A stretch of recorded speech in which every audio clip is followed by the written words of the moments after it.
नमस्कार, आप सभी का एक बार फिर से बहुत बहुत स्वागत है आपके अपने YouTube चैनल पर। आज की बड़ी खबरें, मुख्य समाचार आप सभी के लिए लेकर आए हैं, जहां पर आ रही हैं आज की ताजा लेटेस्ट अपडेट। एक एक करके आप तक पहुंचाएंगे इस एक वीडियो में। आज के महत्वपूर्ण समाचार जानने के लिए साथ में लगातार बने रहिए। और वहीं दूसरी तरफ अगर आप सभी मानते हैं कि इस बार के आम चुनाव में इंडिया गठबंधन जीतेगा तो एक लाइक वीडियो को जरूर कीजिएगा, कमेंट बॉक्स में जरूर लिखिएगा बी सपोर्ट इंडिया। आज होनी थी एक अहम सुनवाई दिल्ली हाई कोर्ट में, लेकिन यहाँ पे मामला उलट हो गया। जी हाँ, जज साहब छुट्टी पे चले गए।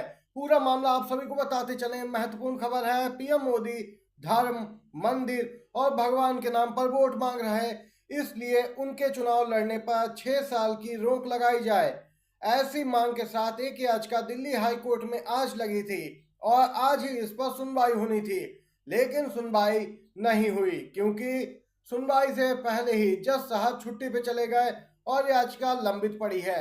ये देख सकते हैं, ये ताजा लेटेस्ट अपडेट निकल के आई है। एक तरफ चुनाव आयोग भी कोई एक्शन नहीं लेता, दूसरी तरफ जज साहब भी छुट्टी पे चले जाते हैं। वहीं बिग ब्रेकिंग न्यूज जानते हैं, यहाँ पे वीवीपैट को लेके आ रही है सुप्रीम कोर्ट से। सुप्रीम कोर्ट ने 100% वीवीपैट की गणना की मांग वाली याचिका खारिज की। सुप्रीम कोर्ट ने याचिका खारिज कर दी। आप सभी को बताते चले, इससे पहले 24 अप्रैल को फैसला सुरक्षित रखा गया था और जिस प्रकार से सुप्रीम कोर्ट ने टिप्पणी की थी उससे यही माना जा रहा था ये याचिका खारिज होना लगभग तय है। अब यही याचिका खारिज की गई है। दोनों जजों ने फैसला दिया, दोनों में सहमति। यहाँ पे ये याचिका अब खारिज हो गई है। वीवीपैट पर्चियों की गिनती नहीं होगी, सिर्फ ईवीएम के वोट ही गिने जाएंगे। पैट मामले से जितनी भी याचिकाएं थी वह सभी एक साथ खारिज कर दी गई। इसके साथ ही कहा गया कि उम्मीदवार चाहें तो नतीजों के बाद करवा सकते हैं। ईवीएम की जांच अपने खर्चे पे करवानी होगी। ईवीएम की जांच उम्मीदवार को, अगर मशीन में गड़बड़ी नहीं निकली तो देना होगा पूरा खर्च, और गड़बड़ी अगर निकली तो खर्च नहीं देना होगा। ये भी ताजा लेटेस्ट अपडेट निकल के आई है, बिग ब्रेकिंग न्यूज। आपको बताते चले, वोटिंग पर्चियों की गिनती पर कोर्ट ने कहा कि सिंबल लोडिंग यूनिट्स के पूरा होने पर कंटेनर में सील कर दिया जाएगा। इस पर उम्मीदवारों के हस्ताक्षर होंगे और नतीजे घोषित होने के बाद 45 दिन के लिए स्ट्रांग रूम में ये रखे जाएंगे। यानी नतीजे घोषित होने के 45 दिन तक इलेक्ट्रॉनिक मशीन का डेटा और रिकॉर्ड को सुरक्षित रखा जाएगा। एक तरफ सूरत में विपक्ष लोकतंत्र की हत्या का आरोप लगा रहा है। बीजेपी उम्मीदवार निर्विरोध जीत गया और यहीं पे अब राष्ट्रपति को पत्र लिखा गया है, चुनाव आयुक्त को पत्र लिखा है। पब्लिक वेलफेयर एसोसिएशन पीडब्ल्यूए ने कहा कि सूरत लोकसभा प्रत्याशी का नोटा के साथ वोटिंग कराई जाए। जी हाँ, इसमें मांग की गई है कि जब नोटा का विकल्प लोगों के पास है तो ऐसे में निर्विरोध रूप से निर्वाचित घोषित करना लोकतंत्र के लिए ठीक नहीं है। बताते चले, पहले कांग्रेस उम्मीदवार का पर्चा रद्द किया गया। 8 उम्मीदवारों ने अपने नाम वापस लिए जो निर्दलीय थे। बीजेपी उम्मीदवार विजय घोषित किए गए सूरत में, जिस पे काफी हंगामा देखने को मिला। और अब यहाँ पे राष्ट्रपति चुनाव आयुक्त को पत्र लिख के मांग की गई है कि जब नोटा का विकल्प मौजूद है तो यहाँ पे वोटिंग होनी चाहिए। राष्ट्रपति और चुनाव आयुक्त को पत्र लिख के मांग की गई कि सूरत में वोटिंग कराई जानी चाहिए। पीडब्ल्यूए पब्लिक वेलफेयर एसोसिएशन ने ये पत्र लिखा है। इसी के साथ अगली खबर की ओर बढ़ते हैं। मुस्लिम बूथों पे 40% वोटिंग हो चुकी है। अभी तक की ये ताजा अपडेट निकल के आई है। जुमे के नमाज के बाद वोटरों की भीड़ उमड़ी है, भारी फोर्स लगाया जा रहा है। यहाँ पे आपके बताते चले, यहाँ पे अमरोहा में मुस्लिम बूथ पे 40% वोटिंग हुई थी, लेकिन जैसे ही जुमे की नमाज संपन्न हुई, यहाँ पे मुस्लिम मतदाताओं की भीड़ उमड़ पड़ी यहाँ पे पोलिंग बूथ पे। वहीं दूसरी तरफ आपको बताते चले, नेता राहुल गांधी का बड़ा बयान आया है। बोले हैं कि आजकल नरेंद्र मोदी अपने भाषण के दौरान काफी घबराए हुए रहते हैं, शायद कुछ दिनों में स्टेज पर उनके आंसू निकल आए। ये राहुल गांधी ने बीजापुर कर्नाटक में एक चुनावी सभा को संबोधित करते हुए बड़ी बात कही है। राहुल गांधी बीजेपी पे लगातार हमलावर दिख रहे हैं। वहीं दूसरी ओर दिल्ली हाई कोर्ट में व्हाट्सएप की धमकी। आखिर सरकार यूजर्स के मैसेज की जानकारी क्यों लेना चाहती है, या तो सरासर तानाशाही है। जी हाँ, आपको बताते चलें, व्हाट्सएप ने स्पष्ट किया है कि वह अपना कारोबार भारत में बंद कर देगा अगर यहाँ पे सरकार लगातार उस पर दबाव बनाती रही। व्हाट्सएप ने कहा कि अगर यूजर्स के मैसेज की जानकारी देने के लिए मजबूर किया गया तो हम भारत छोड़ देंगे।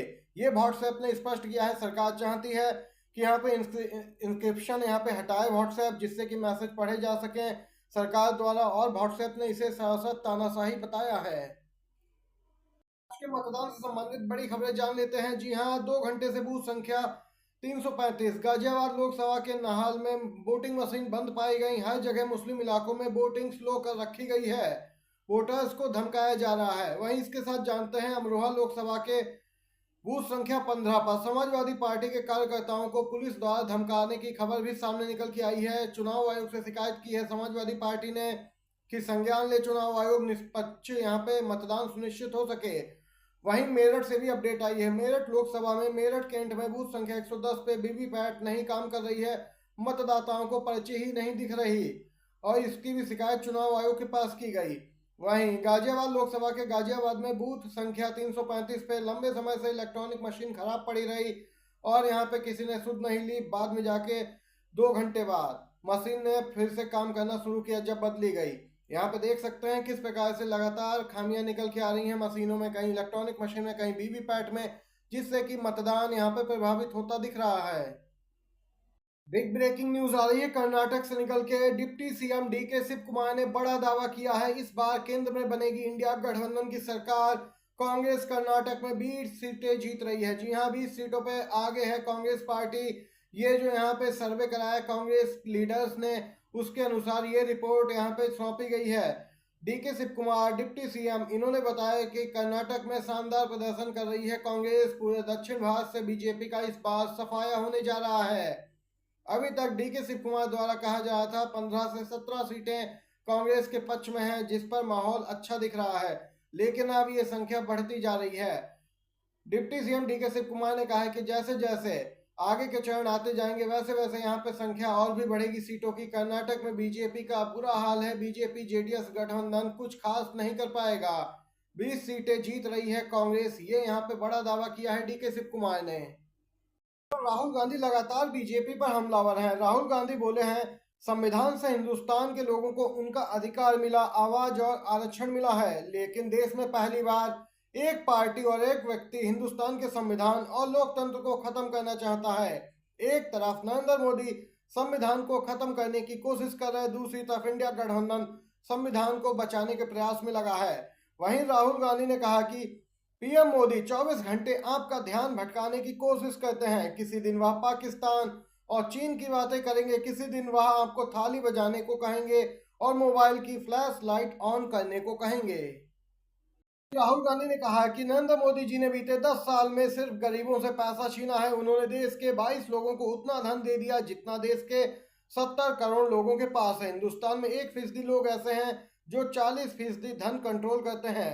इसलिए कांग्रेस पार्टी बेरोजगारी और महंगाई मिटाकर आपको भागीदारी देगी। जितना पैसा नरेंद्र मोदी ने अपने अरबपति मित्रों को दिया, उतना पैसा हम हिंदुस्तान के गरीबों को देंगे। ये राहुल गांधी ने एक चुनावी सभा में बड़ी बात कही। अगर आप भी सहमत हैं राहुल गांधी की बातों से तो एक लाइक वीडियो को जरूर कीजिएगा, शेयर कीजिएगा वीडियो अपने सभी दोस्तों के साथ, जिससे कि बड़ी खबरें उन तक भी पहुंचे। आप सभी का बहुत बहुत धन्यवाद। जय हिंद, जय भारत।